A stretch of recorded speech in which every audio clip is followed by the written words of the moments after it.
HOA Karen rented my farm while I was away, so I sued her for everything she had.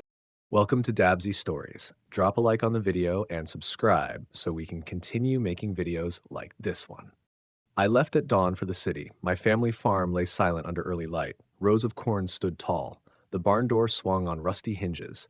My dog Jasper sat by the gate as I drove away. 3 days later, my phone rang. "There's someone living in your house," Sheriff Dale said. "She's milking your cows, driving your tractor, even living in your bedroom." My heart stopped. I sped home. Dust rose behind my truck. I saw fresh tire tracks across my pasture. At the gate, the lock was gone. My fence lay broken in one spot. Jasper ran ahead, barking. I climbed the porch steps. Inside, a woman in heels and a crisp blazer poured coffee from my pot. She leaned on my kitchen table. Her name tag read, Karen Peterson, HOA President. "You're trespassing," I said. Karen sipped her coffee. "I'm your new tenant," she said. "Bylaw 14.7, idle acreage must be leased. I filled out the form. I paid the fee. Your silence meant consent." She slapped a printed lease on the table. My name was typed on line 1. Her signature was below with 2 forged board signatures. "You can't rent my farm," I yelled. "This land is my life. My ancestors built it." Karen smiled. "Good thing I know bylaws better than you. Lease runs 6 months. You'll pay rent or face fines." I lunged forward, ripping the paper. "You stole my home." She shrugged. "Rules are rules." My hands shook. "I'll sue you for everything." She set down her mug. "Please do." I spent the next day gathering evidence. I found the forged signatures. I took photos of the tractor with HOA logos. I recorded video of cows wearing her brand tag. My lawyer Jenna dug into HOA minutes. She found a secret vote where Karen had pressured the board to target absentee owners for profit. I filed suit. Trespass, conversion of property, fraud, punitive damages. I posted notices on every fence post. Karen Peterson sued for unlawful lease, property theft, and fraud. Neighbors murmured behind their curtains. Some nodded in sympathy. Others feared HOA retaliation. The first hearing was tense. The judge read the charges. Karen stood at the defense table, her heels clicking. She pleaded technical compliance. Her lawyer claimed bylaws gave her the right. The judge paused. He studied the forged signatures. He cited state law. A contract signed under false pretenses is void. He ordered a temporary restraining order. Karen must leave the property today. That afternoon, Sheriff Dale escorted Karen off my land. She clutched her clipboard, eyes wide. She limped past my tractor and out the gate. I walked the fields, Jasper at my side. The sun dipped behind the barn. The wind whispered through the corn. Later, I posted a video to the HOA page. "This is my farm, built by my family." Karen Peterson broke the law. Today, justice began. Comments flooded in. "We support you. HOA abuse must end. Sue her till she bleeds." That night, I sat on the porch, drinking cold tea. My heart was heavy but hopeful. The fields were mine again. But Karen's betrayal cut deep. I vowed to see the suit through. Punitive damages, full legal fees, and every penny from her accounts. I would reclaim my farm and my peace of mind. Weeks passed in a blur of court papers and field work. I woke at dawn each day to tend the land. Jasper and I walked the rows, checking for broken stalks and pests. My lawyer Jenna called daily with updates, depositions, subpoenas, motions to dismiss. Karen fought back hard, her HOA allies sitting in on hearings, her lawyer filing endless objections. One morning, Jenna met me by the silo. She handed me a thick file. "We've got something," she said. Emails between Karen and the shell company CEO. She bragged about maximizing idle land profit. She admits forging your signature. I flipped through pages, heart pounding. Evidence at last. We filed the email chain as Exhibit A. The court date loomed. I posted a notice on the old oak gate. XA introduced, "Our fight goes on." Neighbors gathered, offering coffee and baked goods. Their support soothed my anger into resolve. On trial day, the courtroom swelled. Reporters set up cameras. Friends sat behind me in the gallery. The judge called us forward. Jenna opened with the emails. "Your Honor, these messages prove intent. Miss Peterson didn't misinterpret bylaws. She exploited them." She read the lines, "Let's target Reid's farm while he's away. No one will notice." The judge's eyes narrowed. Karen took the stand. She claimed stress, a busy schedule, a momentary lapse. Her voice trembled. But when Jenna played a recording, Karen laughing about milking cows in someone else's barn, her mask shattered. She covered her face, tears mixing with shame. Next, I testified. I spoke of family memory, my father's hands guiding mine through seed drills, the summers Leo chased the barn cat, the harvest dinners on this porch. My voice caught when I said, "She leased my memories. She drove my legacy away." Jasper sat at my feet, ears perked. I felt strength in him. The jury watched, moved, then came impact testimony. Neighbors spoke. A single mother fined for hosting a charity picnic. A young couple denied wedding photos on the gazebo, a retiree forced to pay for using the common pasture. Each story wove a pattern of Karen's rule abuse. Closing arguments cut deep. Jenna asked the judge for maximum restitution, return of every dollar Karen gained, legal fees, and punitive damages to deter future HOA tyranny. Karen's lawyer pleaded for leniency. She meant no real harm, just community benefit. But the judge held the emails and recordings in his hand like a gavel. That evening, the jury returned. I sat with Clara on the courthouse steps. My pockets held the foreman's verdict slip. When the jurors filed out, their faces were grave. The foreman raised a finger. Guilty on all counts. A cheer rose from the gallery. Clara hugged me tight. Neighbors applauded. Karen stood, shock on her face. Her lawyer shook his head. In the days that followed, the judge ordered full restitution. Karen's bank accounts were frozen, her home at risk of lien. The shell company dissolved, the tractor and grain returned. My fields cleared of HOA property markers. Back at the farm, helpers repainted my gate, replaced the lock, and reinstalled the Reid Family Farm sign. The red deadwood fence was mended. Jasper chased rabbits again. The barn cat purred at my feet. That night, Clara and I sat on the porch swing. Fireflies danced over the corn. We sipped lemonade and watched the moon rise. I pressed her hand. "We won," I said, voice soft.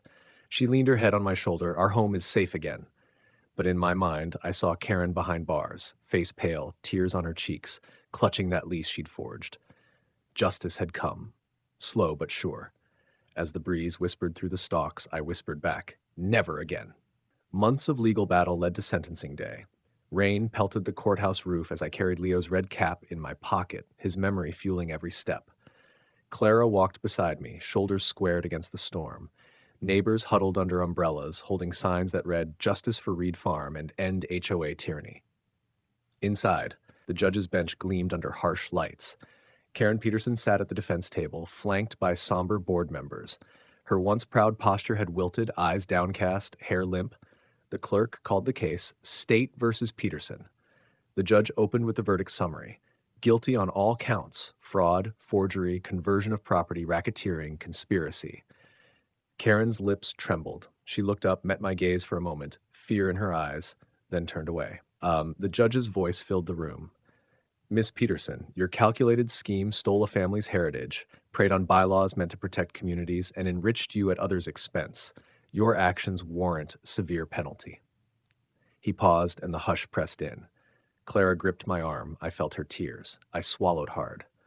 "For conversion of property and fraud," he continued, "you will serve 12 years in state prison. For racketeering and conspiracy, an additional 8 years. Total, 20 years. You will pay full restitution, over $500,000 and legal fees. You forfeit all HOA positions and assets tied to Eden Ridge." He rapped his gavel. A collective exhale rippled. Karen's head sank. She dabbed her eyes with a tissue. Outside, the storm had eased, leaving wet streets and gleaming leaves. News crews pressed forward. I stepped into the light, Clara at my side, the red cap pinned to my jacket. Neighbors cheered softly, umbrellas bobbing. I raised a hand. "This farm belongs to my family," I said, voice steady. "Karen Peterson abused HOA power to steal it. Today, justice began to heal our land. No more silent fields, no more stolen homes." Reporters clicked cameras. Clara held my hand, her eyes bright despite the tears. Jasper, my loyal dog, sat at our feet, tail wagging in the mud. We returned to Reid Family Farm. The barn door creaked open. The field stretched green and gold under clearing skies. Workers repaired the tractor, reattached my initials to the barn. The coop door swung wide. My Holstein Bessie lowed a welcome. At dusk, neighbors gathered in the red barn for a small ceremony. Lanterns hung from beams. Clara placed Leo's cap on a hay bale beside his framed photo. We shared stories of his laughter among these fields. Children chased fireflies outside. Adults sipped cider and nodded in solidarity. I looked up at the rafters, thinking of my father and his family, generations of care in every nail. I whispered a promise. "I'll keep this land safe, always." That night, I walked the rows alone, flashlight in hand. I ran my fingers over wet leaves and cool soil. The wind carried the faint echo of Karen's boots in my house, gone now, punished, but also the soft hum of life returning. Corn stalks rustled in gratitude. Back on the porch, Clara joined me, carrying 2 mugs of tea. We sipped in silence, watching the moon rise over the fields. Stars sparkled like hope. 20 years, she said quietly. She'll have time to think, I nodded. Meanwhile, we rebuild. For Leo. For our future. She leaned her head on my shoulder. And justice, she added. Under that vast sky, the farm felt whole again. Distant crickets sang. The old oak tree creaked in the breeze, its roots deep, its branches wide, bound to this land forever. I closed my eyes and whispered to the night, "Good night, son. Your farm is safe now." The field stood silent witness to our fight. In each stalk, in each harvest to come, Leo's memory lived on, and OA Karen's shadow receded into prison walls. The day of sentencing relief felt electric. Neighbors gathered at dawn on the farmhouse lawn, clutching hot coffee and umbrellas against a light mist. Clara and I stood before the old oak sign, now freshly painted with Reid Family Farm in bold letters. Behind us, Jasper barked happily, nosing at muddy paw prints left by children racing through the fields. Court documents signed on the porch steps declared full restitution and confirmed Karen Peterson's 20-year prison term. The shell company's assets were seized to cover fines and legal fees. My tractor, barns, and gates were returned to me, free of HOA markings. Even the temporary fencing she'd erected vanished by midday, replaced by strong wooden posts I'd installed myself. At 10 o'clock, the jail bus rumbled past the edge of the driveway, carrying Karen and 2 co-conspirators back to state prison. Karen's eyes met mine through the barred window, once defiant, now hollow. She touched the glass in goodbye, the plasmic graffiti of her clipboard life wiped clean by justice. A hush fell, then neighbors erupted in applause. Mrs. Ortiz waved a plate of fresh biscuits. Mr. Chen handed out jars of honey from his apiary.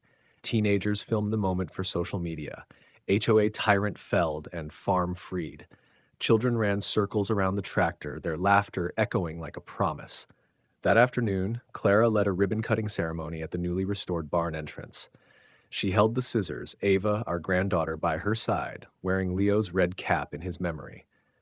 I helped steady the ribbon as she sliced through, the bright cloth falling away to reveal the bold wood and fresh metal hinges. Cameras flashed. The barn doors swung open to reveal rows of tools, harvest bins, and a new community board. No HOA rule may harm property owners.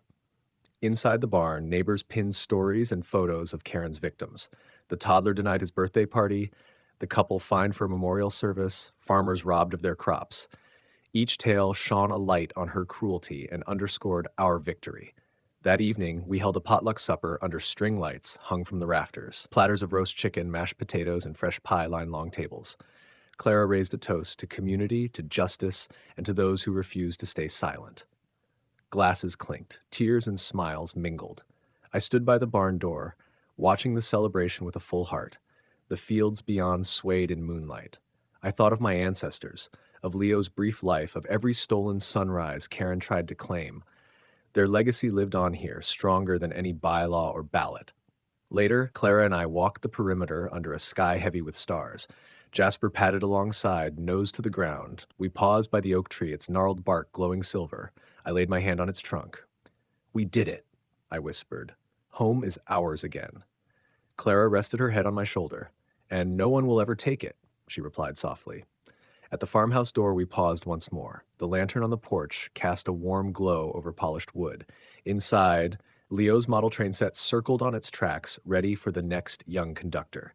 I picked up his red cap from the bench and placed it on the mantel above the hearth, beside his photo. In the stillness, I realized this farm had taught me more than any courtroom triumph, that justice is not only punishment, but restoration. That a community bound by compassion can overthrow cruelty, and that the roots we plant today sustain the harvests of tomorrow. I turned off the porch light and stepped inside, Clara at my side. The door closed softly behind us, leaving the fields to moonlight and the promise of peace. The end.